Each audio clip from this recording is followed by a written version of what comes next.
Okay po, topic natin pag tumatanda na tayo, edad 40, 50, 60 years old, merong mga bagay bawal na gawin. Okay, mga bawal na lifestyle na to. Kasi syempre, pag tumatanda tayo, dapat ang focus natin, pampahaba ng buhay. Okay, hindi na pwede yung mga dating gawain. Tingnan natin 1 to 18 to. Number 1, dapat controlled na yung mga numbers natin. Anong numbers? Yung blood pressure natin. Hindi na pwede hayaang mataas yan. Pag 40 and above ka na. Yung blood sugar, yan dalawa pinakamahalaga. Blood pressure, dapat mas mababa sa 140/90. Blood sugar, dapat 100 and below. Hindi pwede mataas. Okay? Number 2, ano yung mga bawal pag tumatanda na? Bawal na yung mga junk food. Okay? Mga junk food natin, di ba pag bata tayo, puro tayo chips, chichirya, lahat ng gusto natin, di ba? Pero pag matanda na, hindi na po pwede yan. Yung mga matatamis, okay? Yung paborito nating matatamis na mga donut na puro icing, pang bata lang yun. Pag edad 40 na, 50, 60, naku, konting-konti na lang kakainin mo niyan. Isa pa, sama natin sa number 2, soft drinks. Okay, soft drinks. Pag bata ka pa, wala ka pang 40, sige, mag-soft drinks ka. Pero meron nagkaka-diabetes, edad 30 pa lang. Pero kung 40, 50 years old, senior na, tingin ko hindi na pwede masyado mag-soft drinks. Iwas na. Okay? Alam naman natin, sobrang tamis yan. Number 3, pag tumatanda na, bawal na yung maraming kinakain. Diba? Pag bata tayo, talagang all you can eat, kain ng kain, only rice, 2 cups, 3 cups, pag bata yun. Pag tumatanda, tandaan nyo, dapat konti lang ang kinakain. Tingnan nyo yung mga taga-Japan. Kaya mahaba ang buhay ng mga Japanese. Konti lang sila kumain. Tingnan nyo yung mga bento box nila. Ang liliit, di ba? Ganun lang kaliliit dapat. Kahit yung dessert nila maliit. Isa pa, mas matanda tayo, mabagal ang metabolism. Pag mabagal ang galaw ng katawan natin, mabagal metabolism, mabilis tayo tumaba. So you have to eat less. Actually, may pag-aaral yan eh. Yung taong mas konti ang kinakain, mas payat, mas mahaba buhay. Nakakagulat. Mas konti kinakain, mas mahaba ang buhay. Mas payat, mas okay pa. Kasi siguro, pag marami pagkain, nahihirapan yung katawan. Number 4, dapat tama na kinakain natin. Okay? Hindi na pwede masyadong matataba, mamantika. Pag tumatanda na, dapat marami ng gulay, marami ng isda, di ba? Gulay, isda, prutas, yun ang kakainin natin. Number 5 na bawal sa nagkakaedad, ito, magugulat kayo. Number 5, hindi na pwede masyadong pagpupuyat. O yung walang tulog buong gabi, inuman buong gabi, night out, hindi na kaya pag tumatanda. Pag bata pa tayo, kaya hindi ka matulog 2 araw, di ba? Kaya ng katawan. Pero ngayon, hindi na kaya ang sobrang puyat. Kung bata ka pa, kaya mo pa mag-duty. Parang kami mga doktor. Diba? 36 hours duty namin, kaya namin noon yon. Pero ngayon, papa-duty mo ng 36 hours, hindi na kaya ng katawan. Manginginig na ang katawan. So, sobrang puyat, hindi na bagay yan pag tumatanda. Number 6, sobrang stress. Okay? Sobrang galit. Sobrang init ng ulo. Init ng ulo. Pag bata ka, may kaaway ka, sigawan, suntukan, di ba? Pwede, di ba? Baliwala. Pero pag may edad na, delikado po. Ingat kayo sa sobrang galit, sobrang inis. Kahit na rin, meron kang pinapagalitan, galit na galit ka, delikado. Baka ma-high blood, baka bigla ka ma-stroke. Di ba? Tsaka pag matanda ka na, nagalit ka, kita mo parang bibigay na yung katawan mo, hihingalin, baka biglang huminto puso, hindi natin masabi. Number 7, okay? Pag bata ka, okay lahat, lakad, takbo, ikot. Pero pag above 40, 50 years old, Yung balance napakahalaga. Yung balanse, okay?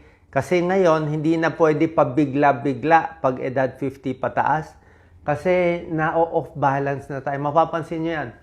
Pag-akyat ng hagdanan, pagbaba ng hagdanan, paglakad, medyo unsteady na.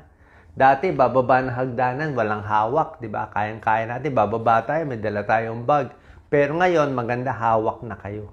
Kung may kasama, wala namang masama humawak. Mamaya, mamali ka ng tapak, matumba ka. Okay?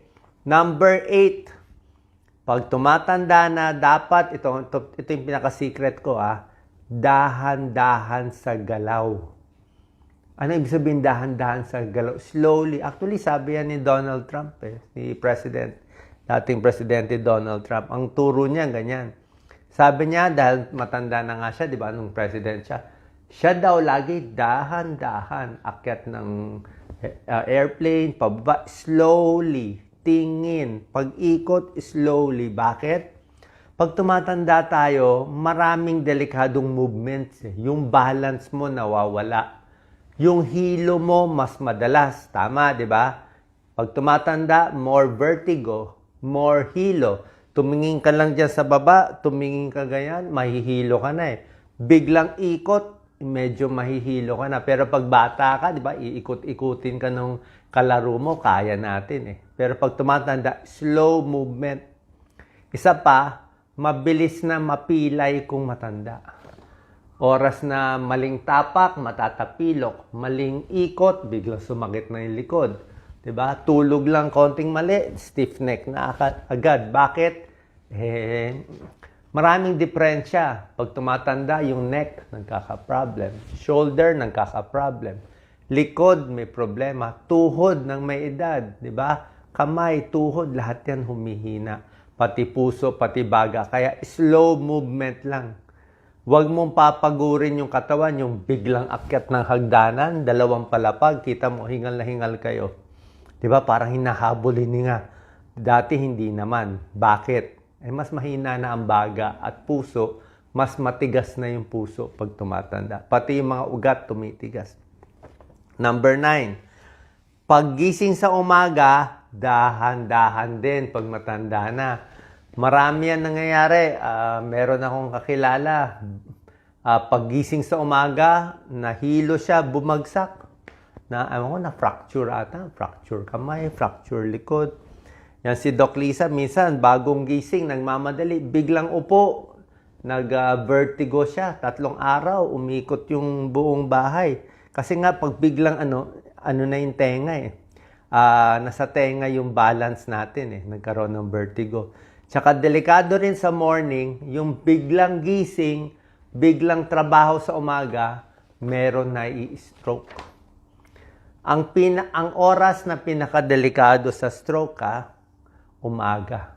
Pinakamarami na i-stroke, alas 5, alas 6 ng umaga, alas 7, alas 8. Yan ng early hours, dyan pinakamataas ang blood pressure, dyan pinakamarami na i-stroke. Bakit? Usually kasi buong gabi, pagising sa umaga kasi ang dami mo na iniisip Ang dami mo nang gagawin, di ba? Bagong gising, tumataas yung cortisol, yung stress level natin. Pati blood pressure mataas. Kaya nga yung gamot sa high blood, maganda inumin sa gabi. Para sa morning, ma-protect ka. Karamihan ng stroke, majority, umaga. Kaya pag umaga, easy lang. Lalo na pag tumatanda, naka-high blood na tayo sa umaga.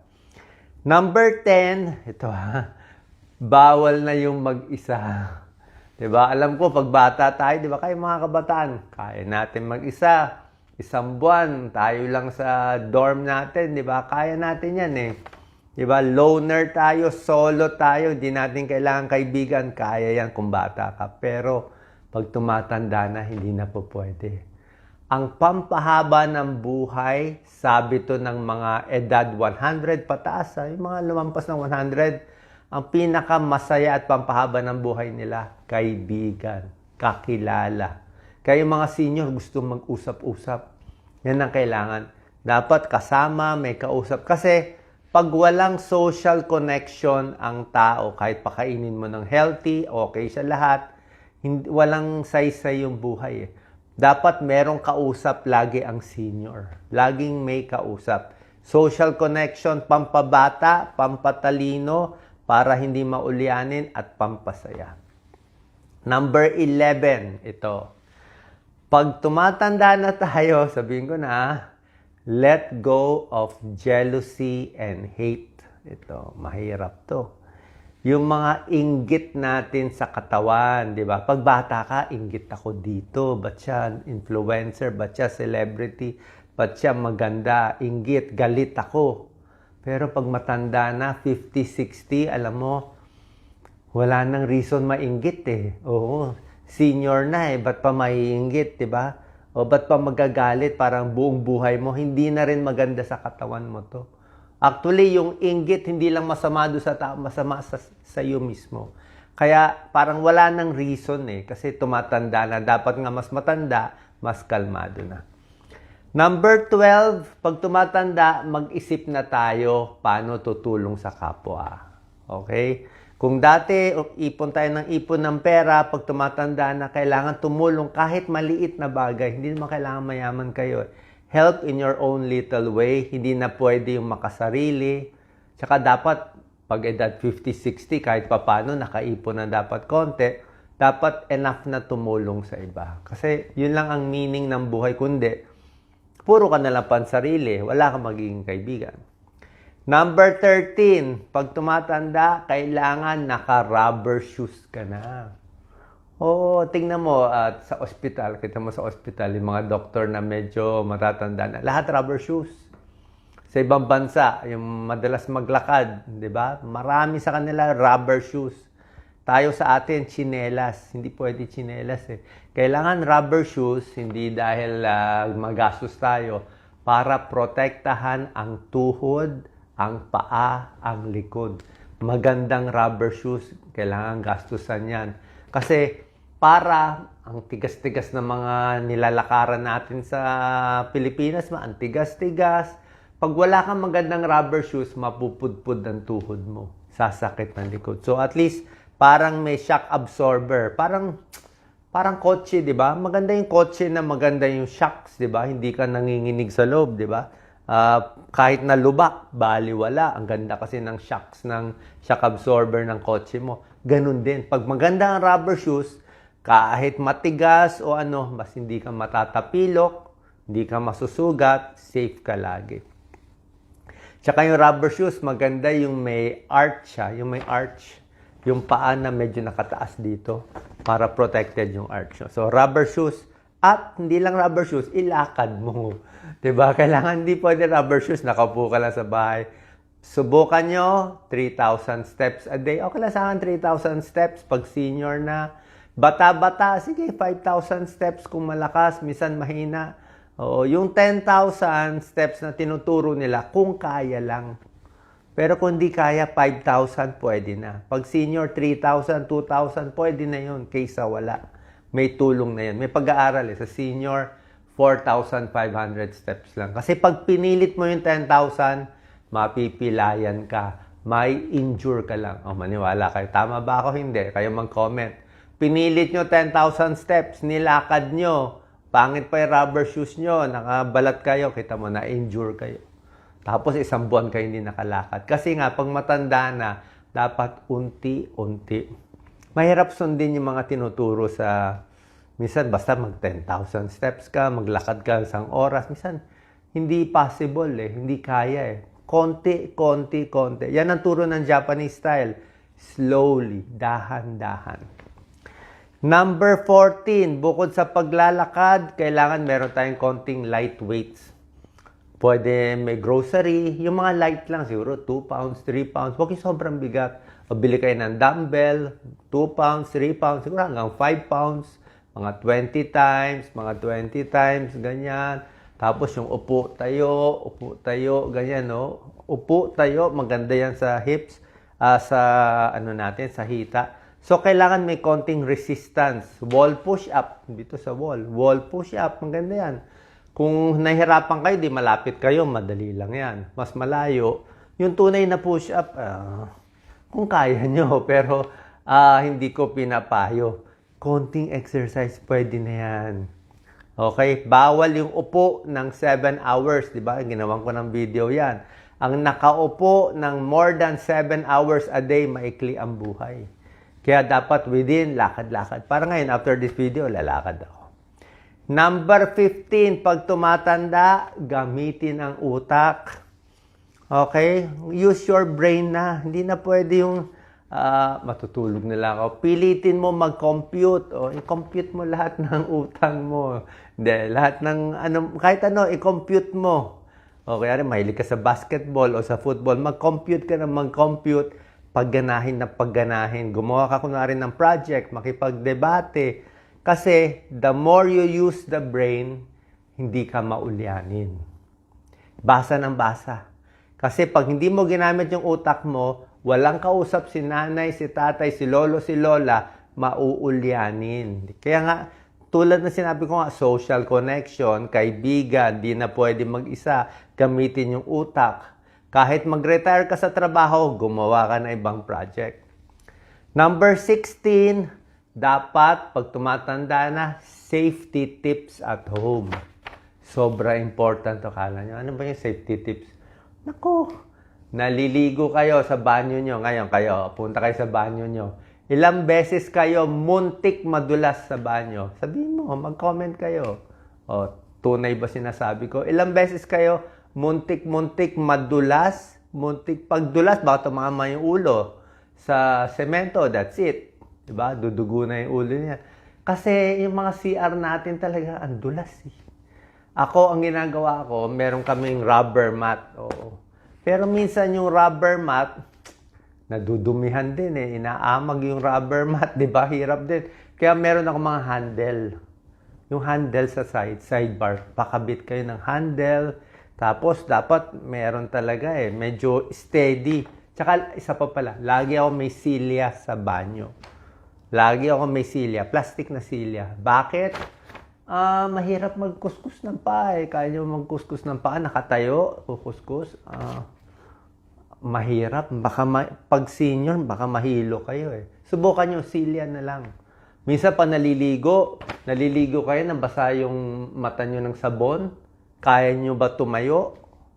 Mahirap yun ha. Pag matanda ka na, nabasa yung mata mo, ma-off balance ka. Kung kayo edad 30, hindi ka ma-off balance. Pero pag 40, 50, 60 kayo magsalita, ma-off balance ka na. Kaya safety tips sa floor, sa ligo, sa gabi, hindi na pwede yung walang ilaw. Dapat meron ka ng night light. Meron kang maliit, kahit yung banyo may ilaw. Para paggising mo, pupunta ka sa banyo, tatayo ka, di ba? Pag walang ilaw, baka madapa ka. Ilang beses kayo muntik-muntikan madapa sa madaling araw? Mag-comment kayo. Muntik-muntikan lang yan. Pag natsambahan tayo, yun na yun. Diba? Lagi ko nakikita ang pinaka-cause ng accident at pagkamatay ng senior, hulog. Hulog sa CR, tumama yung ulo, hemorrhage. Hulog sa kama. Pagtayo, natumba. Diba? Laging ganyan. Natumba, na hip fracture. O, pag hip fracture, tuloy-tuloy na yon. Hip fracture, di na makalakad, tataba na. Hihiga na lang, hihina ang muscle. Tapos pagkain, mag-aspiration pneumonia, tuloy-tuloy na yon. So, ayaw natin yung unang injury.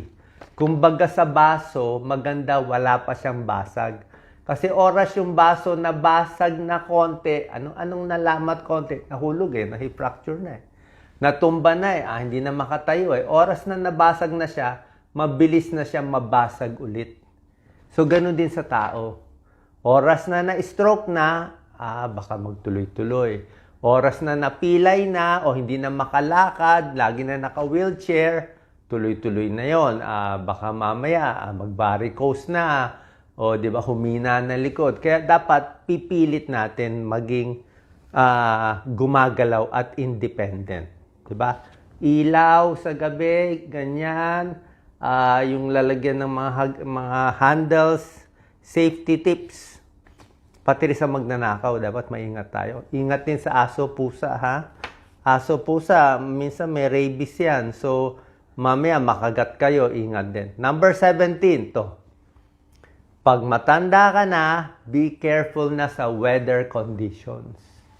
Anong weather conditions? Ulan, araw, sobrang init, baka ma-heat stroke. Sobrang ulan, dati naulanan, okay lang. Pag matanda, naulanan ako, baka mapulmonya tayo. Yung lamig, nakakahina ng immune system. Sobrang cold, sobrang hangin, okay? Sobrang init, lahat yan hindi na maganda. So, pag matanda, kita mo mas kailangan mo na mag-jacket. Malalamigin ka na. Di ba? Nilalamig ka na eh. Isa pa, nakalimutan ko sabihin kanina. Mas matanda, mahirap na makakita sa gabi. Parang may night blindness na tayo. Mas madilim, mas di mo na makita. Mas mabilis ka na masilaw. Okay? Kasama yun eh. Kasama yun sa pag-iedad. Kaya, pag humihina na yung balance, yung mata natin, yung tenga, a-adjust na. Dapat, safety tips na tayo. May handle na, maingat na, may ilaw na sa gabi, at yun. Tapos yung tsinelas ko, dapat nakasure na doon sa isang lugar. Mamaya, matapakan mo yung tsinelas mo, matumba pa. So, yan, number 17. And number 18, lastly, pampahaba ng buhay, dapat isipin mo na ano yung legacy mo. Diba? Lahat naman ng buhay may halaga.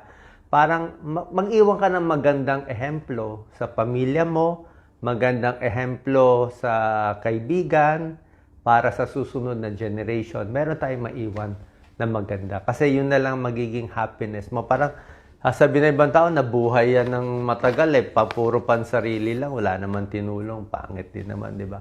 So pag nawala tayo, mumurahin lang tayo, ayaw rin natin yun. Okay? So yan lang po, ang tulad ng sinasabi ko last message, dahan-dahan lang, ingat-ingat lang, at ito pinaka-message ko, pag edad 40, 50, lalo na pag edad 60, 50-60 patas, focus na sa mga bagay na magpapahaba ng buhay mo.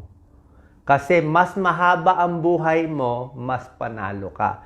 Mas mahaba ang buhay mo, mas mayaman ka. Okay? Kahit maliit lang pera mo, kung na-invest mo in 20 years, diba? Mas mahaba buhay mo, mas mayaman ka pa rin. So, mas mahaba ang buhay, mas may magagawa tayo. At syempre, laging magdarasal. Yan naman pinakamahalaga sa lahat. Salamat po. God bless po. Share po natin sa ating kababayan. God bless.